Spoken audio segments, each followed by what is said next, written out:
So now that I finished watching Luke Cage this past Friday, I'm now making this video to compare Daredevil, Jessica Jones and Luke Cage, all 3 shows, and that includes the 2 seasons of Daredevil. So let's just get straight into it. I've broken it down into a few categories. So the first category that we're going to be talking about in this video is the cast members. So I'm going to be giving my overall ranks on which cast I think is the best in terms of each show. And Daredevil season 1 and 2, they count as one cast. So starting off with number 3, Jessica Jones. The cast is good, don't get me wrong, but I don't think it's the strongest cast out the 3 shows, you know what I mean? Kristen Ritter's Jessica Jones and David Tennant's Kilgrave, they are legit the best 2 cast members of that show. I really love their dynamic, their relationship with each other. They have good chemistry on screen. Second place was Luke Cage and first place was Daredevil, but I had a very hard time choosing my first place because these 2 cast members, they are phenomenal.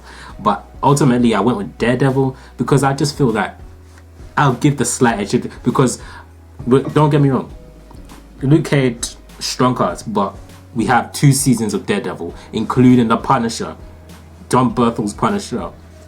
That's what I have to say about that. So Daredevil wins the cast members round. So our second category is the villains. So I'm going to be giving my overall ranking on the villains, and this is every villain that appears in each show. I'm just going to give my ranking on each one. So Cottonmouth, he wasn't really a villain. That's what they made him out to be, the big bad of the season, but he wasn't actually a villain. So starting off with number 5, the Hand. The Hand is my least favorite villains of all these series, all these TV shows, all these Netflix shows. Nah, I'm not a fan of him because I just don't get why the season went from the Punisher to the Hand. They could have just saved the Hand for Daredevil season 3 or the Defenders. Why just, why make that huge transformation? They were focusing so much on the Punisher, and then it just felt, like a completely different show. So Hand, I'm not a big fan of them, not at all. That's why they're my number 5th. Number 4th is Mariah Dillard. She's a very good villain. She's a very good the actress herself, who was in Civil War. At first I used to call her Miriam Sharp because that's her Civil War character's name, but yeah, as I went into the season, I started calling her Mariah Dillard because she owns that role. That is her role. Yeah, so I think she's definitely better in this role than she was in Civil War. But Civil War, she was a cameo. That was a cameo, so you can't really judge off a cameo. But yeah, she's a strong character. She's a strong villain in this season. Wow, she caught me by surprise when she killed Cottonmouth. I'm very shocked, but she's my number 4.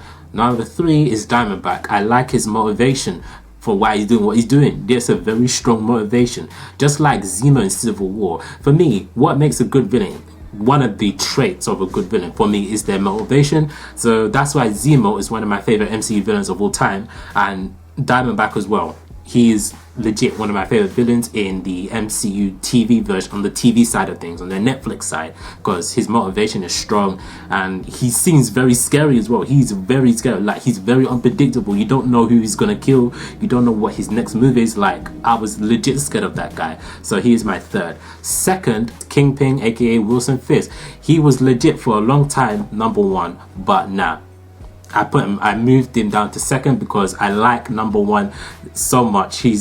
I will just explain him in a minute, but his motivations is good. I like his character. I like Vincent D'Onofrio's portrayal of him. And I really want to see Vincent D'Onofrio's Kingpin in a Spider-Man movie, but I know they're not going to do that because they are tonally very different, so they won't do that. But yeah, I like his relationship with Vanessa. It grounds him, it humanizes him, because he has emotions. He's feeling for someone, He's not just this big bad guy who doesn't care about anyone. He has feelings. So yeah, 2nd, Kingpin. Number 1 villain is Kilgrave.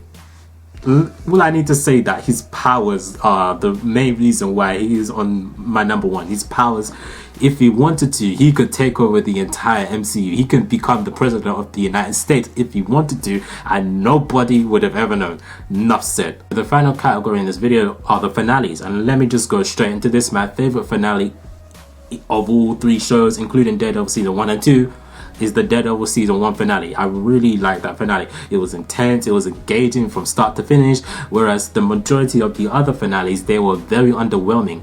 My least favorite finale of all these shows, of all these series, of all these seasons was Daredevil season 2. That was such a disappointment. And then my second least favorite was Luke Cage, because that was also another disappointment. It was better than Daredevil season 2 finale, but overall I expected more from that. But they still left me those cliffhangers in Luke Cage season 1, the finale of it. There was still, you know, that was a plus for it.